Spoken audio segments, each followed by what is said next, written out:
नमस्कार, knocking-news.com में आपका स्वागत है। मैं हूं गिरिजेश वशिष्ठ।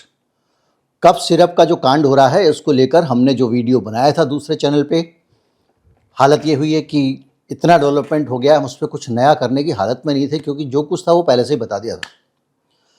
अब जैसी की आशंका थी, देश के खिलाफ जा रहा है इस सरकार का भ्रष्टाचार।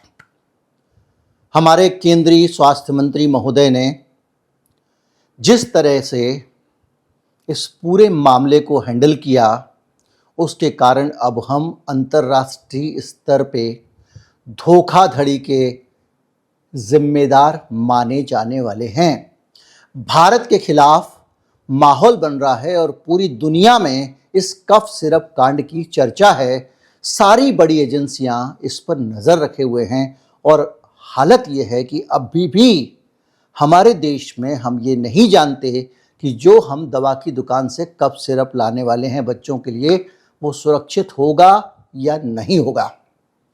सबसे पहले हम बात करते हैं कि कैसे पूरी दुनिया में भारत की थुक्का फजियत करा दी है इन लापरवाह निकम्मे लोगों ने। अगर मैं मोदी जी की तरह जगह होता और मेरे अंदर अपने देश के बच्चों के लिए थोड़ा भी दर्द होता तो इस मंत्री को सबसे पहले बाहर करता। क्यों करता, ये भी हम आगे देखेंगे, सामने आएगा। लेकिन पहले ये समझते हैं कि अंतर्राष्ट्रीय स्तर पे क्या हो रहा है, फिर ये समझेंगे कि वो कौन सी काहिली थी, कौन सी लापरवाही थी, वो कौन सी बेशर्मी थी या भ्रष्टाचार था जिसके कारण भारत में छोटे छोटे बच्चे, 2 साल, 3 साल, 5 साल के बच्चे मारे जा रहे हैं। हालत यह है कि WHO ने बाकायदा सरकार से कहा है कि लिख के आप स्पष्टीकरण दो औपचारिक रूप से, ये जो सिरप है ये किस किस देश में आपने दुनिया की भेजा है। यानी दुनिया भर के देशों को अभी तक ये नहीं पता है कि ये सिरप जो अपने बच्चों को मारा है, ये सिरप बाहर गया है कि नहीं गया है। इसके साथ साथ ग्लोबल मेडिकल प्रोडक्ट अलर्ट जारी करने पे काम चल रहा है ताकि वो पूरी तरह से पूरी दुनिया को अलर्ट कर सकें, और केवल तभी होगा जब भारत से कंफर्म हो जाएगी हाँ भाई बाहर भेजा है। अब जो हालत है हमारे देश का, इसमें बाहर भेजा है, इसकी कितनी कंफर्मेशन कहाँ से होगी भगवान जाने, क्योंकि हमारे देश की एजेंसियां, हमारी सरकार जिस तरह से काम करती है ये पता लगाना भी मुश्किल है कि ये बाहर गया है कि नहीं गया। कंपनी के अपने विजडम पे है, वो कह दे कि भेजा तो ठीक है, नहीं भेजा तो नहीं है। WHO 2022 से कह रहा है, WHO ने कहा भैया हम 2022 से कह रहे हैं कि आप ये जो मिलाते हो ये इथाइल ग्लाइकोल, इसको मत मिलाओ कफ सिरप में, ये जानलेवा है। WHO ने यह भी कहा कि हम बार बार कह रहे हैं कि बच्चों को कफ सिरप ही मत दो। भारत सरकार ने नहीं सुना। WHO इसको अब आवाज़ उठा रहा है, इसको पूरी दुनिया के धरातल पे ला रहा है। भारत के लिए क्या इंपॉर्टेंट है? भारत के लिए इंपॉर्टेंट यह है कि हम कहते हैं कि हम दुनिया की फार्मेसी हैं।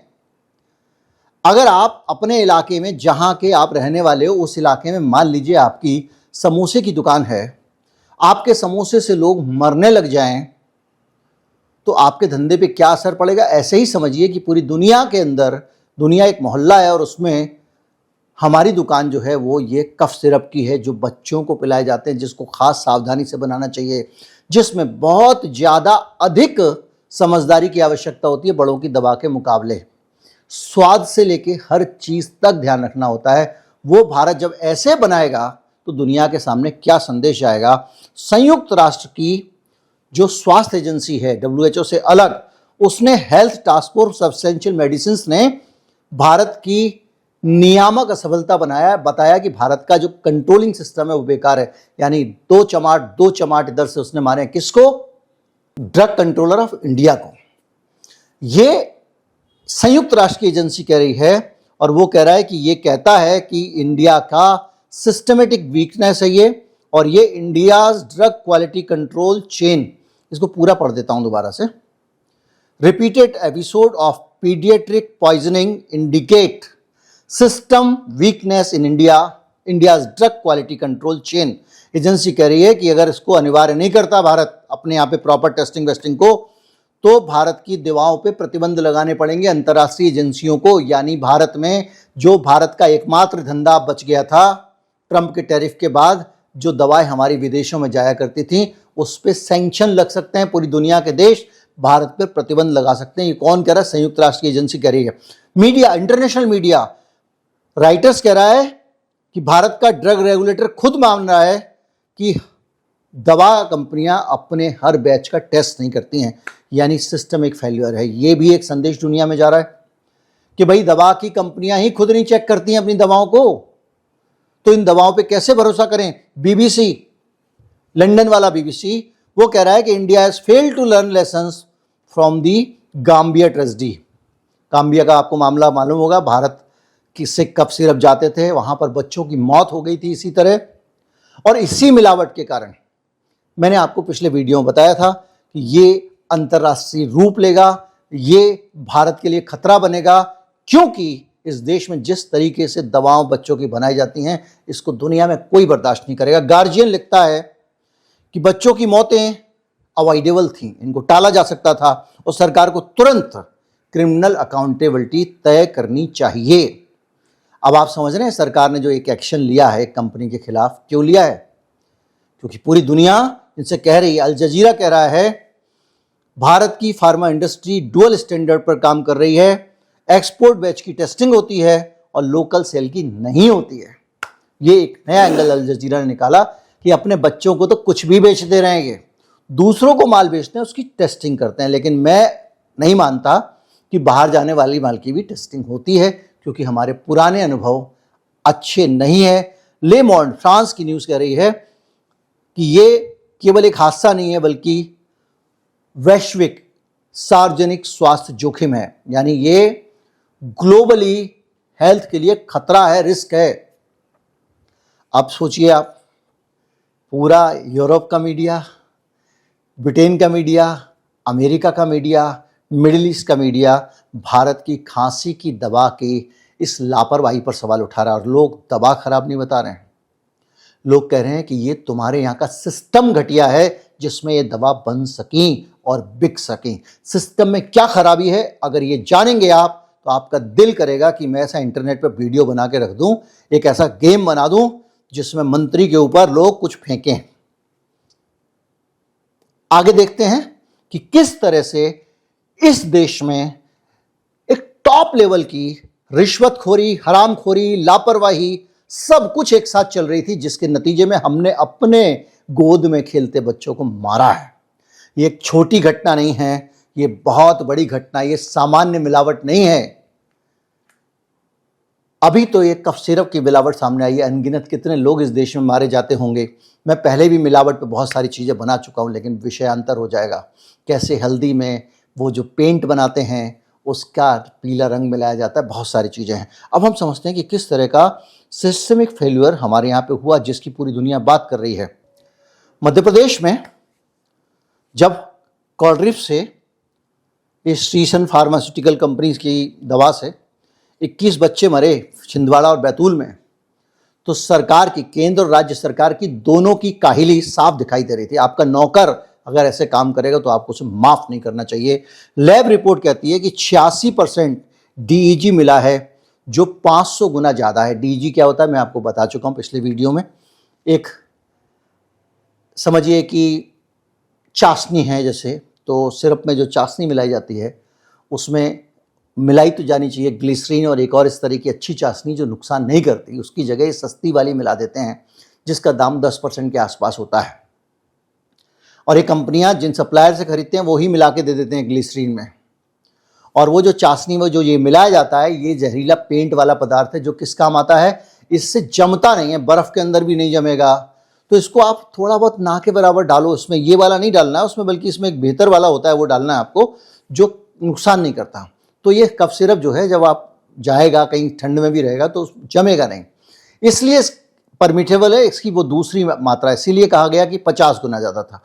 लेकिन ये इसको झोंक के मिला देना है इस जहरीले को। ये काम के साथ है, ब्रेक फ्लूइड होता है, जो ब्रेक ऑयल होता है हमारी गाड़ी का, अब वो जम ना जाए, जम जाएगा तो ब्रेक ही काम नहीं करेगा, उसमें मिलाया जाता है। पेंट वेंट में मिलाया जाता है, ऐसी हर जगह मिलाया जाता है जिनको जमना नहीं चाहिए या जिस पे ग्लोस आना चाहिए, चमक बनी रहनी चाहिए, जैसे कई जगहों पर बेकरी आइटम के ऊपर भी मिलता है। लेकिन ये जो डीईजी है ये बहुत जहरीला है, इसकी मनाही है और ये पाया गया।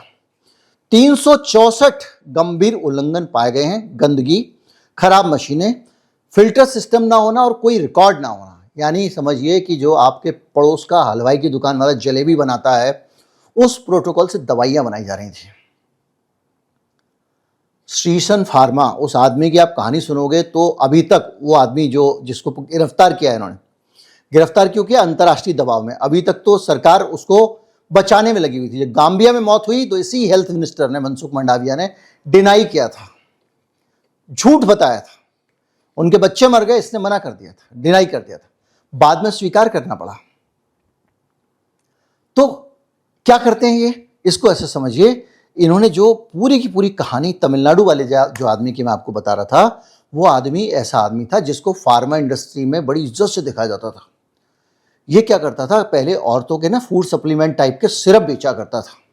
अब आप सोचिए कैसे इस देश में लोग, और वो खुद ही एमआर का काम करता था, खुद ही जा के दुकानों पे डॉक्टरों को बोलता था मेरी दवा लिख दो, इतना कमीशन दूंगा, जो भी होगा, और वो बेचा करता था। बाद में इसके जो सिरप ये बेचता था उसके अंदर एक इंग्रेडिएंट पे कहा ना, ये नहीं डाल सकते आप, इसके लिए तो आपको लाइसेंस लेना पड़ेगा दवा का। अब इसकी दवा ठीक ठाक बिकने लगी थी तो इसने उसका लाइसेंस ले लिया। लाइसेंस लेने के बाद में इसको लगा कि अब तो लाइसेंस आ ही गया है तो कुछ और दवाएं बनाओ, तो उसने कई तरह की दवाएं बनानी शुरू कर दी।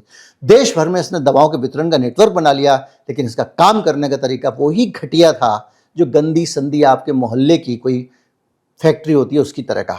एमएसएमई से भी गया भी था, एमएसएमई में तो कुछ प्रोटोकॉल होते हैं। इसकी फैक्ट्री में छापा पड़ा है तो वहां पे पता चला कि कफ सिरप ऐसे गैलरी में पड़े हुए हैं, कॉरिडोर में, जंग लग रही है मशीनों में, गंदगी दुनिया भर की है, ये सब मिला है, और वो जो ये खतरनाक डीईजी केमिकल है ये भी पाया गया है। अब आप सोचिए कि तमिलनाडु सरकार ने जब इसके लिए सहायता मांगी तो बोला ये 2 दिन की छुट्टी के बाद इंस्पेक्शन होगा, इस बीच में जो भागना है भाग दो। कुल मिलाकर ये मामला हम अभी 25 वाले में देख रहे हैं, मध्य प्रदेश की मौतों में। लेकिन जब गांबिया में 140 बच्चे मारे गए तब इस सरकार का क्या रवैया था? इंडिया मेड कफ सिरप में इथाइल ग्लाइकोल यानी डीईजी मिला। डब्ल्यूएचओ ने इंटरनेशनल प्रोडक्ट अलर्ट जारी किया कि भैया इनका माल जो ऐसा आ रहा है ये खराब है। भारत सरकार ने कहा गया कि इन्होंने अच्छे तरीके से सैंपल नहीं रखे थे अफ्रीकी देशों ने, इसलिए ये खराब सामने आया रिजल्ट, जबकि हमारी दवा ऐसी नहीं है। डब्ल्यूएचओ को चैलेंज कर दिया। क्यों? क्योंकि इनको बचाना था। इनको क्यों बचाना था इसको आप आगे में फिर छोड़ दीजिए, आप अपने आप समझते हैं। बाद में एक्सपोर्ट टेस्टिंग के लिए कुछ इन्होंने नियम बनाए 2023 में, लेकिन घरेलू सब के लिए कोई नियम नहीं बनाया। बाहर भेज रहे हो अच्छा माल भेजो, अंदर मरते हैं तो मरे। डब्ल्यूएचओ ने दोबारा चेतावनी दी, कोई जांच समिति बना के हमारे मंत्रालय ने जांच नहीं की। देखिए बच्चे हैं, जिस चीज को खाने वाले हैं, वो भी दवा जानलेवा हो सकती है, उस दवा को लेकर सरकार का ये रवैया उससे भी बुरा है। जो कम से कम तुम जाते हो समय समोसे वाले के समोसे तो सैंपल उठा लेते हो भैया, उसकी भी तो जांच कर लेते हो। ये जलेबी समोसे छोले भटूरे बेचने वाला जो है उस आदमी की तो तुम जांच कर रहे हो, और इसको आपने छोड़ रखा है। हालत यह है कि ना तो किसी अधिकारी पर आज तक कोई केस चला, ना किसी कंपनी का लाइसेंस रद्द हुआ। एक फार्मास्यूटिकल कंपनी का उदाहरण देता हूं, 10 साल में 40 दफा उसकी फैक्ट्री में इस तरह की गड़बड़ियां पकड़ी गई, ये जो डीईजी है इसकी मिलावट पकड़ी गई। राजस्थान का ड्रग कंट्रोलर जवाब देता है कि भाई अगर हम उसके खिलाफ एक्शन कर देंगे तो दवा कहां से आएगी, इसलिए हम एक्शन नहीं करेंगे। आप सोचिए, मैं इसको पॉलिटिकल नजरिए से अगर मैं देखूं, अगर मैं नेताओं की तरह बात करने लगूं तो ये मंत्री को चौराहे पे निकल के जो है वो जनता को घेर लेना चाहिए कि तुम इतनी लापरवाही कैसे कर रहे हो। गुजरात में एक शेप फार्मा और इंडेक्स फार्मास्यूटिकल्स कंपनी है, सैंपल पाया गया नॉट ऑफ स्टैंडर्ड क्वालिटी, उत्पादन रोका गया, लेकिन दोनों कंपनियों का लाइसेंस दनादन वैसा का वैसा चल रहा है। डीसीजीआई की एडवाइजरी है 7 अक्टूबर 2025 की, लिखा गया कि ये सीरियस लैप्स हैं, लेकिन ना कंपनी का नाम लिया, ना किसी अधिकारी को निलंबित किया। यानी तुमको जो मिलाना है मिला लो, मेरे पास नोटों की गड्डी आ जान दो।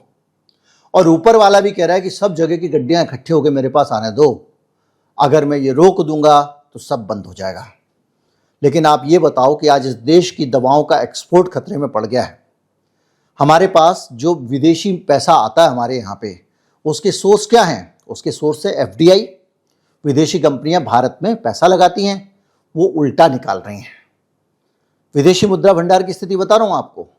जो हमारे काम करने वाले बच्चे जो बाहर नौकरी करते हैं अमेरिका में, दूसरे देशों में, वो अपने घर पे रेमिटेंस भेजते हैं सऊदी अरब से, यूएई से, जो कमाई के पैसे घर पे भेजते हैं, उससे डॉलर आता है।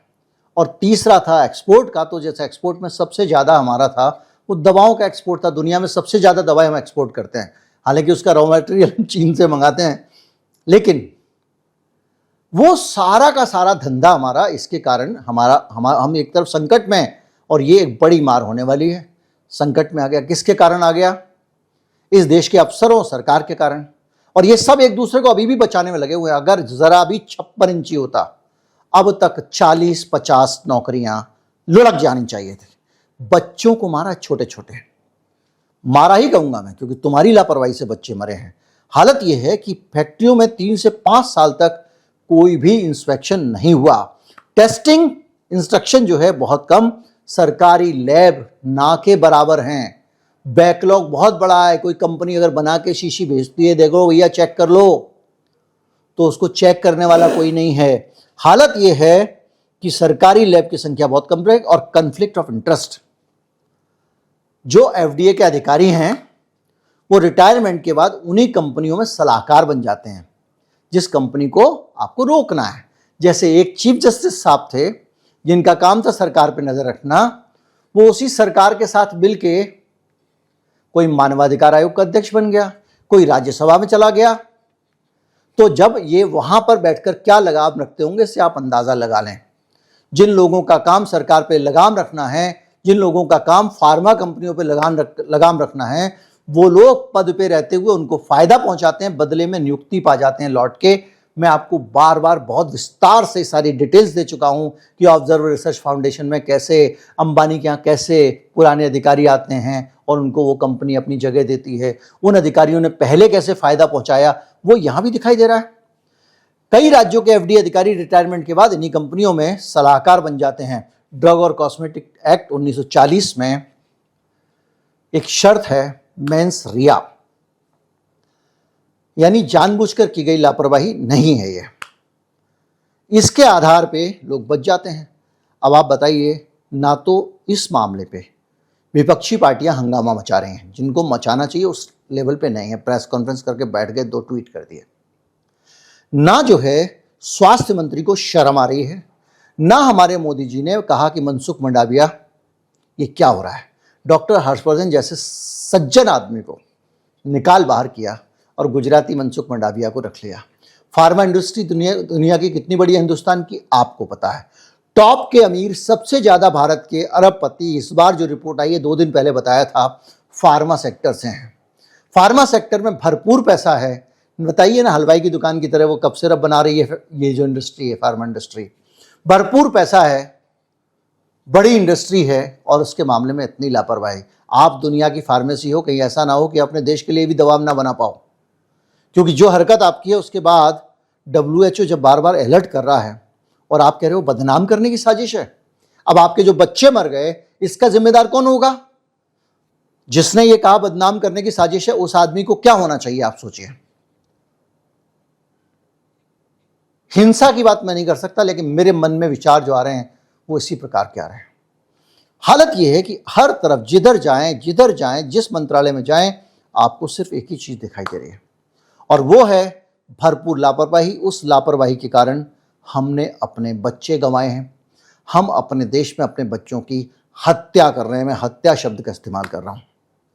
और मैं आपसे यही कहूंगा कि अगर इस समय भी आप नहीं जागते हैं, चीज़ों को आवाज़ नहीं उठाते हैं, आप सोशल मीडिया पे 4 शब्द लिखिए, 2 शब्द लिखिए, अंधेरगर्दी चल रही है ना। खाने पीने की चीज़ों के साथ साथ आप दवाओं में भी ये सब करने लगेंगे। एक बच्चा बहुत बुरी हालत में है, बीमार है, उसकी खांसी रुक नहीं रही है, और आप उसको जो दवा दे रहे हैं उसकी किडनी भी खराब कर देती है और वो मर जाता है। और ये सब सरकार की जानकारी में हो रहा है, क्योंकि सरकार की जानकारी में अगर नहीं होता तो सरकार 40 बार जिन फार्मा कंपनियों के सैंपल फेल हुए उनको बंद करवा देते आप। सरकार की जानकारी में ना होता तो WHO की चेतावनी के बाद आप ये ना कहते कि भैया ये तो हमको बदनाम कर रहे हैं। ये अपने आप में एक गंभीर अपराध है, पॉलिटिशियंस का भी, अधिकारियों का भी और इस देश के लालचखोर पूंजीपतियों का भी।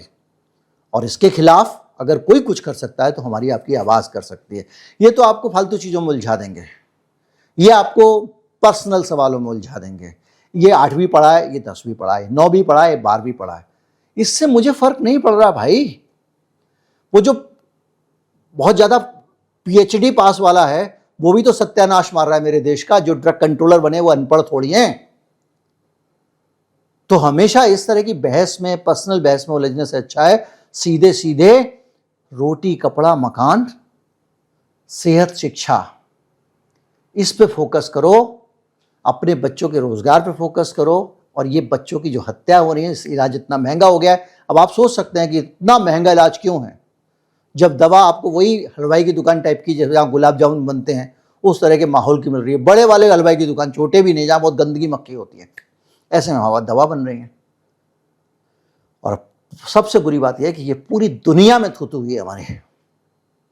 अब भी अगर हम चुप बैठते हैं तो हम फिर अपनी नज़र में खुद हमको गुनहगार होना चाहिए। वीडियो को ज़्यादा से ज़्यादा लोगों को पहुँचाएं, चैनल को सब्सक्राइब कर लें। नमस्कार, जय हिंद।